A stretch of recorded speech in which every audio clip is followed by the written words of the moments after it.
Hello and welcome to this episode of The Inner Estate with your host, Bridget Stuart.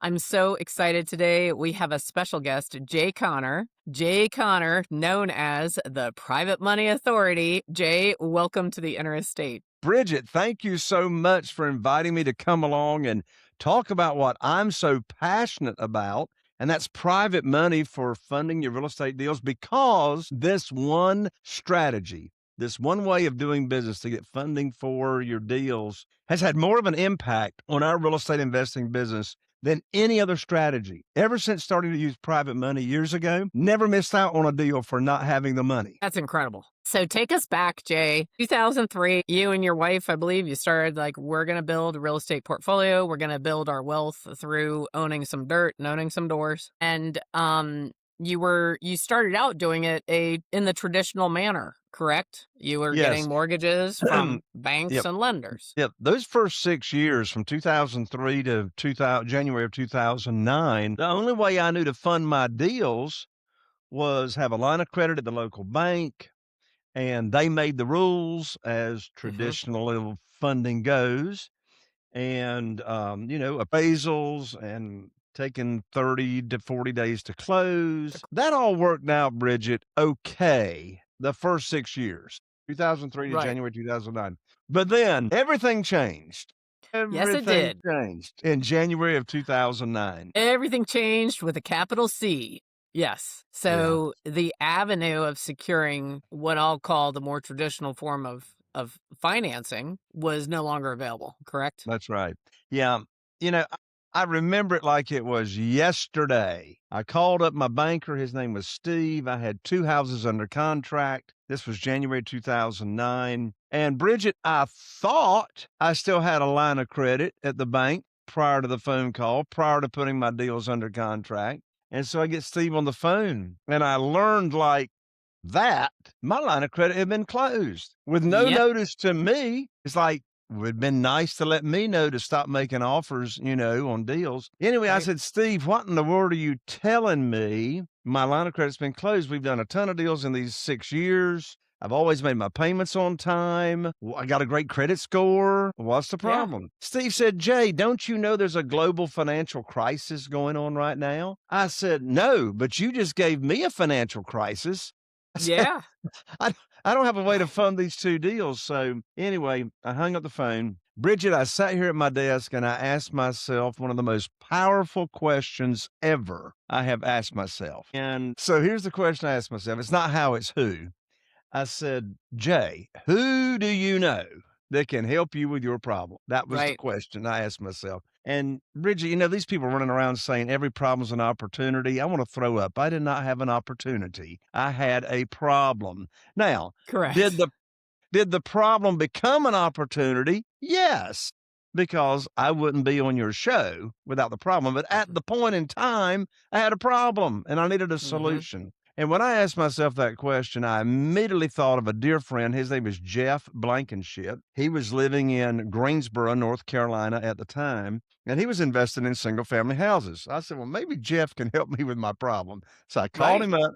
I told him what had just happened. You know what Jeff said to me? He said, Jay, welcome to the club. I said, well, I'm not sure I want to be a member of that club, but what club are you talking about? He said, it's the club of having your bank close your line of credit. He said, the bank closed his line of credit last week. And I Mm-hmm. said, well, Jeff, how are you going to fund your real estate deals? He says, well, have you ever heard of private money? I said, no. He says, have you ever heard of self-directed IRA companies to where ordinary people can move their That's right. retirement funds over to a self-directed IRA company and loan money out to us, real estate investors, and the interest we pay them is either tax deferred or tax free, depending on their account? I said, Jeff, you're talking Greek to me, man. Gobbledygook. I have no idea what you're talking about. I said, what is private money? He said, well, I'm not exactly sure. He says, but there's this gentleman down in Jacksonville, Florida, by the name of Ron LeGrand that can teach us about private money. I said, well, what is it? He said, I just told you I don't know, but Ron says we can get a lot of it really, really fast. So Jeff and I go to this conference to learn about private money. And oh my lands, Bridget, did I learn about private money? I learned so much. And I came back home here to Morehead City, North Carolina. And what did I do? I put my opportunity together. So no chasing, no begging, no selling. I put on the mindset. In fact, here's what my hat says. My hat says private money Private teacher. money teacher. Love Private it. money teacher. So I just went about educating people in my professional circles, in my social circles, in my service circles. I just went about educating people. I mean, I gave birth to private money. And the reason I say that is because when somebody's pregnant, that's all they can talk about. And That's when all that's right. yeah, that's, that's all they can And then talk about. after the baby's born, all they want to talk about is the baby. That's right. That's right. So what did I do? I took on the mindset of being a teacher and educating. Carol Joy and I, my wife and I, we've had 47 individuals, private lenders, but they weren't private lenders. They didn't. Not one of them ever heard of private money. Didn't know what private money was. Never heard of self-directed IRA companies until I educated them. So I took on this mindset of being an educator, not having any deals attached to it. Desperation has a smell to it. The worst time to be Correct. raising private money is when you need it That's for right. a deal, and people smell that. They Yep. sense Sense that it. That's right. desperation. So I took on the mindset of being an educator and being a doctor. Now, I'm not a doctor, but they say Dr. J, he'll cure your business. I took on the mindset of diagnosing first if somebody had a problem, i.e., not happy with their returns. And one of my favorite definitions of malpractice is giving a prescription before a diagnosis. Yes. So I didn't go around throwing up on people about my wonderful private money, private lending opportunity and how you can earn high rates of return safely and securely. Nobody wants to hear that unless I No. first diagnose they might have a problem. And so just in my daily, conversations, I mean, I put on a luncheon, lunch and learn, whatever you want to call it.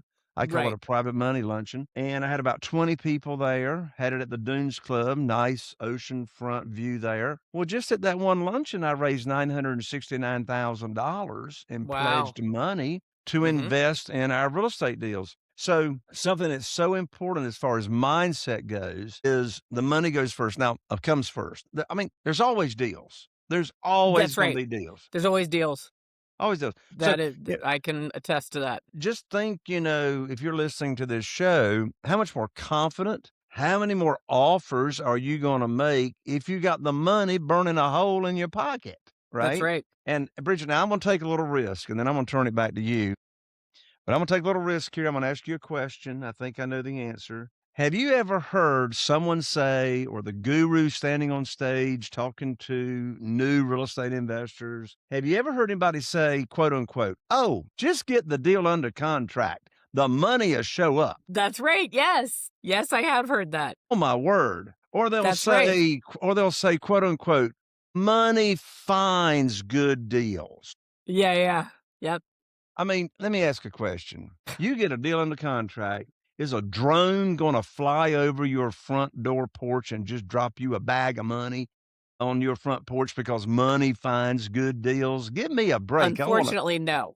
I want to throw up. And unfortunately, I've heard hundreds and hundreds of real estate investors say they bought that. I mean, they bought that thinking, and then the Oh, deal's under yeah. contract. It's like, where's the money? Right.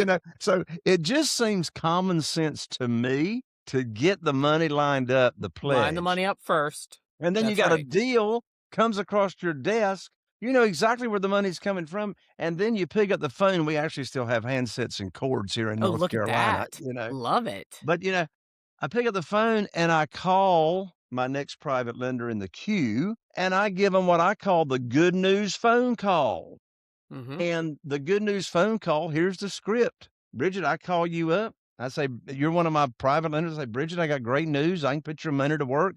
Got a house under contract in Newport. After repaired value is $200,000. Funding requires $150,000. Closings next Friday.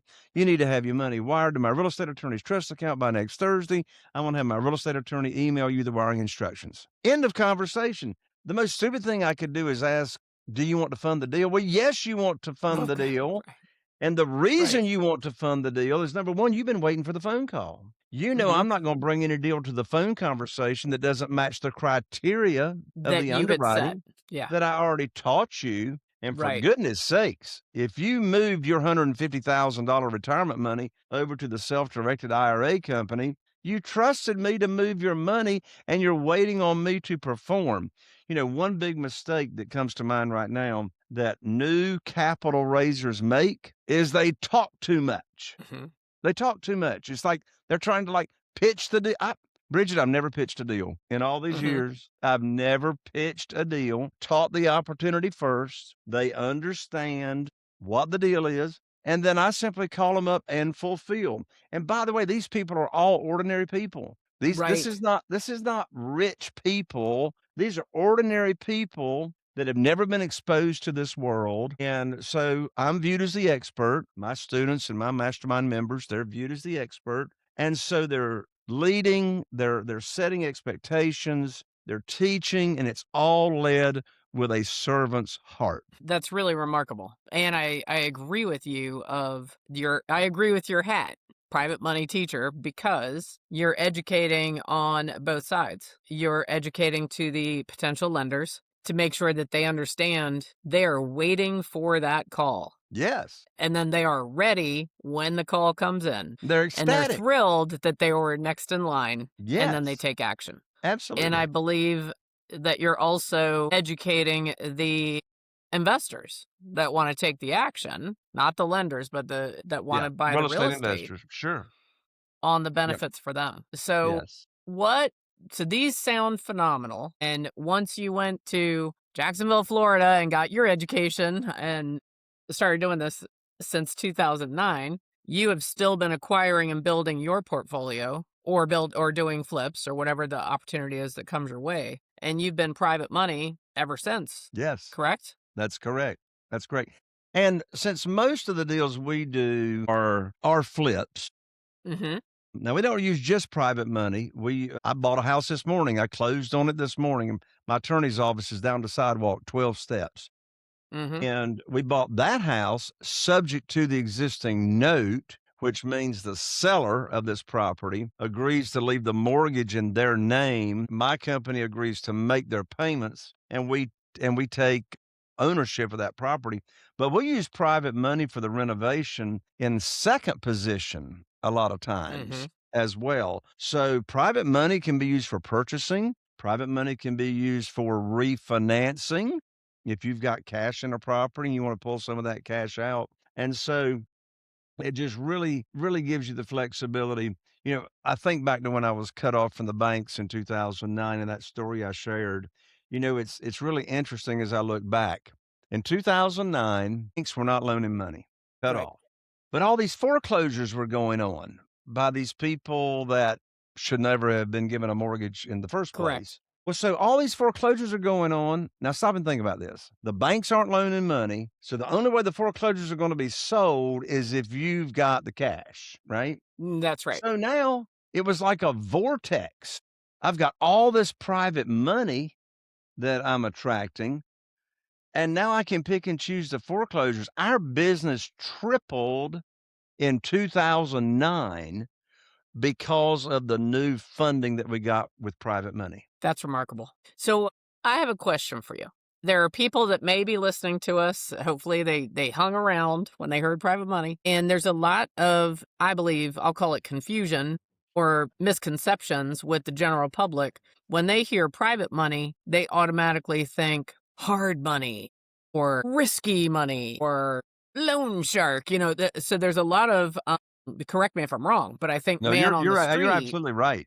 has these misconceptions. So, how would you explain that difference between a loan shark and private money? Yes. So here are the differences. A hard money lender, and I'll tell you the reason this confusion has come about. You have a lot of, and by the way, I'm not poo-pooing hard money lenders. I'm not either. Some of my best friends are hard money lenders. They use my Mhm. techniques to go raise money for their hard money lending fund that they turn Right. around and loan back out. But here's the differences. First of all, hard money is institutional money, which means it's regulated by the commissioner of banks. Private money's not. So first of all, a private money transaction is a one-on-one transaction between you, the borrower, the real estate investor, developer, whatever, and your private money lender. There's no middle person. There's no brokerage. A hard money lender is typically a brokerage that has gone out and raised money for their hard money lending fund. And then they turn around and lend that out at a higher interest rate than they're paying their private lenders or investors that are investing in the fund. They Right. charge points, origination fees. I've never paid any points. I've never paid any origination fees to my private lenders because there's no broker to pay. There's nobody in the middle of that. Another huge difference is what kind of, how much can you use? How much can you borrow? Well, the hard money lender is going to put a limit on the That's amount right. or the limit to the number of deals. There is no limit when you're doing private money and private lending. You have as many private lenders as you want, as much private money as you want, etc. Now, here's the big difference. Here's the big difference. The hard money lender makes the rules, just Right. like a bank does. Hard money lender sets the interest rate, sets the points, sets the length of the note, sets the frequency of payments, sets the loan to value, all Mhm. that underwriting stuff. Well, this world of private money, you as the real estate investor, the borrower, we make the rules. Instead of asking for a mortgage, we're offering an opportunity. So my opportunity is I've been paying all my private lenders 8% ever since 2009. The ups, the downs, the sideways, the mark, 8%. They love it compared to what they could get at the local bank. That's right. Saves a, Right. 0.02%, a bit less than 3% on a 4-month CD. Right. So I set the interest rate, the opportunity, the length of the note. It's either 2 years or 5 years, depending on whether they're getting the money from. Maximum loan to value. We don't borrow more than 75% of the after repaired value. I didn't say Mhm. 75% of the purchase price, That's right. Of 75% of the the a after yeah, repaired value. after repair value. That's why we always bring home a check when we buy the property. It's like, who wants to get paid to buy properties? And so, those types of the terms. And so that's what we put our teacher hat on and Mhm. teach the opportunity, the interest rate. How are you protected? We don't borrow unsecured funds. The Mhm. SEC does not like that. So everything we do is called asset backed debt. Fact. So which means every private lender has their own promissory note. They got their own in North Carolina. It's a deed of trust. Most states Mhm. call it a mortgage, collateralizes the note. We name the private lender as the mortgagee on the insurance policy, just like the bank does. Think of the private That's right. lender as the bank, The right? bank. Yeah. Mhm. So we give them the same protection as the local bank. If there's ever a claim against that insurance policy, then the check is made payable to the private lender and to my company. So they got to Mhm. sign off on that check before I get the money. We name them on the title policy as an additional insured. So we're looking after our private lenders. So we're making the rules, we're setting the terms, et cetera, and offering that to our private lenders, ordinary people, everyday people. Our private lenders are retired teachers, Mhm. civil service workers, police officers, Marine Corps. I've even had minors. I've even had 2 minor children as a private lenders that inherited money from grandparents and, the parents didn't know what to do with it for their children. So these are all Right. ordinary people that we're providing a solution to that want a higher rate of return safely and securely. That's right. So what are the downsides? So the downsides, I mean, everything comes with risk. Everything comes Right. with risk. So the downside is if you want to be a private lender, you need to know the operator. You need to know, I mean, even though you're not going to loan more than 75% of the after repaired value, you, in other words, one way to look at it is if your borrower, if the real estate investor does not pay you, the property does. That's your legal That's recourse. right. You Yes. get the property, but you don't want the property. You want to be No. passive. You just want to sit back That's and right. collect checks. So the downside is doing business with an operator, with a real estate investor that you don't know their track record. Mhm. And Now, what's another are they downside? gonna come through? Yeah. Another downside is real estate is cyclical, right? Yes, it is. Goes up, goes down. Well, what if the market comes down to where you're not protected with the amount of money that you've loaned out on a property? Well, that's Right. why I advise not to loan more than 75% of the after repaired value. That's going to give you an what we call an equity cushion. That's So we right. want our private lenders to have a 25% equity cushion in case the market does start to come down, then the property can be liquidated and then, everybody is made whole. Yes. Yeah. Or you've minimized, hopefully at least to a break even point. You've Correct. minimized the risk, That's right. moderated the risk. So my question to you, because this is a question I ask myself often, I won't tell you how I respond. Which do you think is better, being the bank or being the owner, being Yes. the investor? Yes. You So say I've been yes to both. both. Yeah, Yeah. I've been both. I've been both. My average profits now are unbelievably $86,000 per property. But how in the world do we have that kind of profit? Well, we know how to find these motivated sellers off Right. market. But, Hmm. I can't think of a better way to use your retirement funds. Of course, you can use your Right. retirement funds in a self-directed IRA and actually go invest in a property. But of course, let me ask this question, Bridget. Do we lend the same way we borrow? No. No. We do not lend the same way we borrow. Right. And I don't like doing business with existing private lenders that have already been in the game because they know it, right? That's It's right. like I'm not putting on my teacher hat Teacher to an hat. Yeah. existing They already. private lender. Right. They already know what the deal is, right? And so, they're already spoiled at 12%. 3 points and, that kind of thing. But anyway, those are the risks that come to mind. Hmm.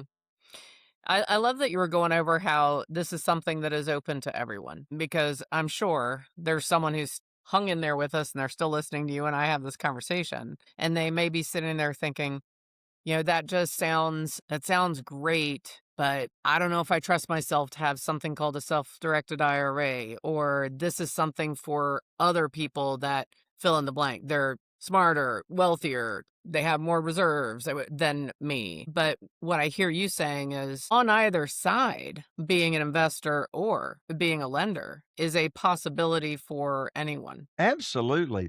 And the concepts really are simple. The Hmm. concepts are simple. Now, they may not sound simple if you've never heard of this world, right? But the concepts are really simple to understand. If someone's listening and is saying, "Wow, I would like some nice returns and sit back and not have to." Negotiate deals and et cetera. And you got retirement funds. Well, I mean, there's some amazing self-directed IRA companies out there. Bridget probably knows some of them. And these companies are more than willing to educate you. They have Educate you. free education on their websites. The reps are glad to get on the phone with you. And as far as being a private lender, shoot, Bridget, I'd love to give your audience my book for free, Where to Get the Money Now. I would And this love book is that. a national bestseller, and it speaks to the real estate investors, and it also speaks to the private lend or people that want to learn about private lending. And don't give Amazon 20 bucks. Let me give you the book for free, just cover shipping. And I'll autograph it. I'll express mail it to you. You can pick up my book, Where to Get the Money Now. It's all about private money and very, very easy to That's read awesome. at jconnor.com/book.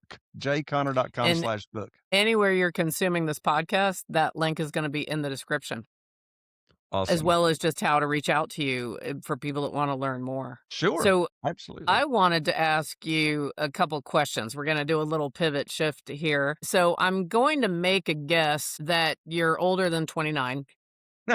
So, what did you do before this? So, what were you and I believe your wife's name is Carol Joy, what were you That's right. guys doing before 2003? Yeah, for years, we were in the mobile home business, manufactured Okay. housing. Mhm. In the '60s and '70s, they called them trailers. Yes. And so anyway, my dad, Wallace Connor, he's 92 years old right now and still developing a 350 new build home subdivision at 92 years old.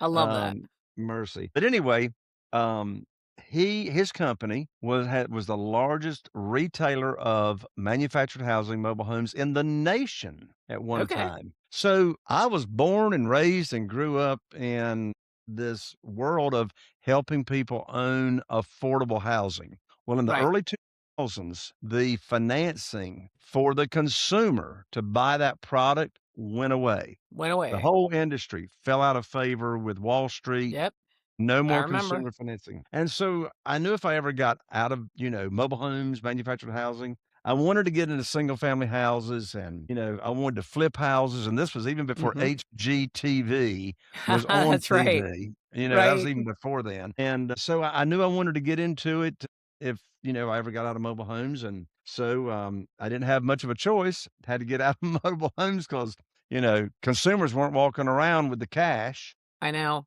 to buy that product. So, yeah, that was my prior life. Gotcha. And that what a natural segue into it. But you did have to face, I'm sure there was some, it's easy now for you and I to discuss it, but that had to have brought about some stress and some Whew. self-questioning and am I going to be able to provide? Is it going to work? Am I going to be able to do it? Absolutely. Yeah, it was stressful, but, I was able to raise over $2 million in less than 90 days of people wanting to be private lenders. And then when that after that first year went by and our business had tripled, I said, Mhm. "Wow, what a blessing in disguise," at the time. That's right. Yeah, look at what you've been Yeah. able to Yeah. Yeah. accomplish because of it. My favorite definition of coincidence is God's way of staying anonymous. I like that. That's very good. See, I want to ask you one other question. So, if someone is listening to us and they're saying, like, well, sure, this sounds easy because he's been doing it since 2003, he's done the private money since 2009, but the world's different now. I don't have blank, so that wouldn't work for me. What would you say to anyone who is having a limiting belief right now, thinking times changed, opportunities changed? Uh, and they're feeling as if they're intrigued, but they feel like it still wouldn't be possible for them. What would you Yeah. say? Well, I'll give one statistic. Prior to COVID, 2020, there was $18 trillion in cash sitting on the sidelines that people didn't know what to do with.